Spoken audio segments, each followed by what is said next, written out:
का निर्णय वैसे मोदी जी का क्षेत्र उन्होंने जो चुना वो बनारस है। बनारस में उन्होंने बहुत विकास भी किया है और अगर कोई हमसे पूछे तो हम वही कहेंगे कि जहाँ हमने काम किया वहीं से हम चुनाव लड़ेंगे। लेकिन ये मोदी जी की इच्छा है और बनारस से लड़ना उन्होंने इसलिए पसंद किया कि उसमें पूरे देश की आस्था निहित बनारस में, इसलिए उन्होंने चुना होगा बनारस। हमको तो यही लगता है। तो ये सवाल पूछना चाहिए मोदी जी से और उन्हीं पर छोड़ देना चाहिए। ये हमको खबर हम मॉनिटर करते हैं केंद्र सरकार से कहाँ क्या हो रहा है। इधर हमने देखा कि लखनऊ में और कानपुर में कुछ इंटरप्शन हो रहे हैं, तो हमने यहाँ आकर के जो यूपीपीसीएल के चेयरमैन हैं देवराज, उससे वार्ता की कि क्या कारण है, और यहाँ पर जो केस्को है उनके जो एमडी है सीएमडी, उससे वार्ता की क्या है। तो ये फॉल्ट्स बहुत हो रहे हैं, बहुत सारे ट्रांसफॉर्मर फूक जा रहे हैं। तो यहाँ पर कुछ ज्यादातर ट्रांसफॉर्मर से फूकने का कुछ कारण यह भी है कानपुर में कि आप लोग बहुत ज्यादा हुकिंग करते हैं। ये हुकिंग करना बंद कर दें, नहीं तो कोई ट्रांसफॉर्मर थमेगा नहीं। वैसे हम लोग सोच रहे हैं कि कुछ टेक्निकल उसमें भी सिस्टम लगावे ताकि बुकिंग करें तो ट्रांसफर अपने आप ऑफ हो जाए, उसके बारे में भी सोच रहे हैं। वैसे बहरहाल हमने पिछली बार 24,000 करोड़ उत्तर प्रदेश को दिया, 2,01,000 करोड़ में से 24,000 करोड़ हमने उत्तर प्रदेश को दिया, सबसे अधिक। इस बार भी जो हमारी योजना है उसमें सबसे अधिक राशि हम उत्तर प्रदेश को ही दे रहे हैं। तो अभी और जो कार्य उनको बदलने होंगे और जो सब स्टेशन बनाना होगा और ट्रांसफॉर्मर खरीदना होगा, ये खरीद लेंगे, तब आपका इंटरप्शन कम हो जाएगा। राहुल गांधी ने भारत में लोकतंत्र तो उन्होंने इमरजेंसी लगा के खत्म किया था ना, वो भूल गए वो। आज भारत में जितना ये मजबूत लोकतंत्र है उतना शायद ही किसी देश में होगा। आप यहाँ देखिए साहब, कोई हमारे साथ हैं गोविंद नगर विधायक सुरेंद्र मैथानी जी, और आज जो 9 साल सेवा के जो कार्यक्रम हुआ है उनसे क्या कहेंगे, क्या कहना चाहेंगे? आज जो 9 साल सेवा के जो आज कार्यक्रम हुआ, आर.के. सिंह जी मंत्री आए, क्या कहेंगे? देखिए, ऐतिहासिक रूप से इस देश की जनता ने देखा कि अगर एक दृढ़ इच्छा शक्ति रखने वाली सरकार हो तो जिस प्रकार से मोदी जी ने एक तरफ ज़रूरतमंद और गरीबों को अपनी सरकार को समर्पित किया, तो दूसरी तरफ देश के मान को विश्व के पटल में भी बढ़ाने का काम किया, देश को शक्तिशाली बनाया, व्यवस्थाओं को शक्तिशाली बनाया, भ्रष्टाचार को ख़त्म किया और आम जन जो अपेक्षा करती है उसको पूर्ण करने का काम किया। हम कानपुर की अगर बात करें तो ऐतिहासिक रूप से 2014 के बाद पहली बार जिस कानपुर को चूँकि वोट बैंक की दृष्टि से देखा जाता था, तुष्टीकरण के आधार पर देखा जाता था और कानपुर की उपेक्षा की जाती थी, पर 14 के बाद और 17 के बाद जब उत्तर प्रदेश सरकार बनी तो मोदी जी और योगी जी ने कानपुर में चाहे 200 करोड़ रुपए का टोल रूम दिया, चाहे उन्होंने 248 करोड़ रुपए विद्युत व्यवस्था को सुधार के दिया, 650 करोड़ रुपए एलिम्को को पहले चक्र में, 750 करोड़ रुपए दूसरे चक्र में दिया। कानपुर को हवाई मार्ग से जोड़ करके अड्डा, जो हवाई अड्डा दे करके कानपुर को भी उद्योग और व्यापार को बढ़ाने का काम किया।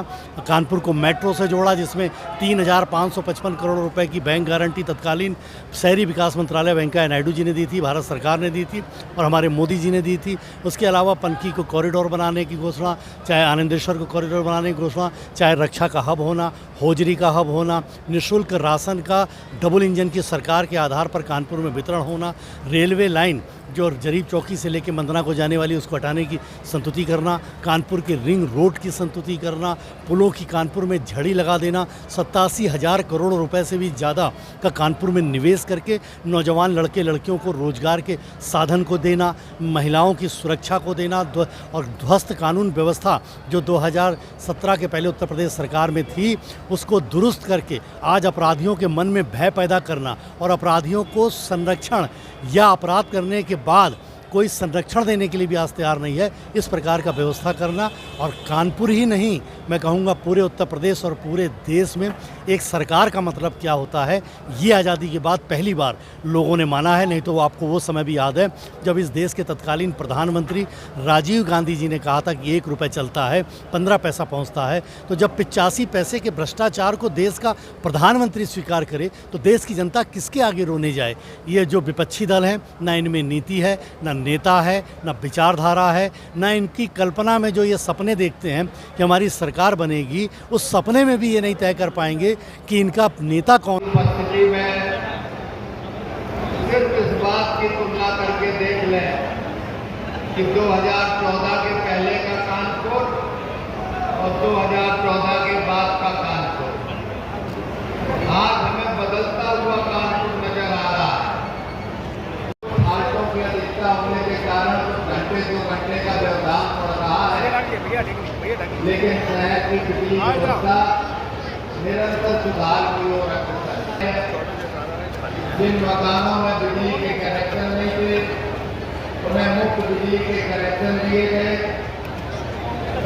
कानपुर का औद्योगिक स्वरूप फिर से निकल रहा है।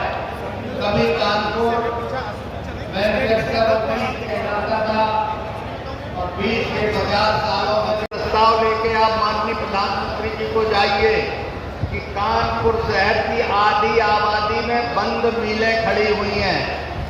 जो कपड़े की मिलें थी, जूट के कारखाने थे, कानपुर को जो मैनचेस्टर कहते थे, वो सारे कारखाने आज बंद पड़े हुए हैं और उन कारखानों की जमीनें निष्प्रयोज्य हैं।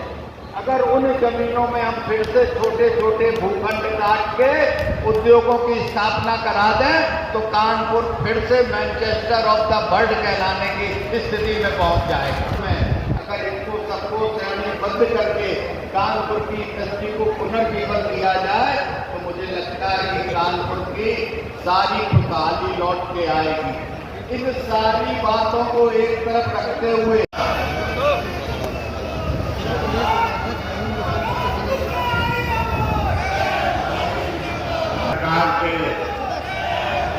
जिले की अध्यक्ष बहन बीना आर्या जी 1 GST ले आए।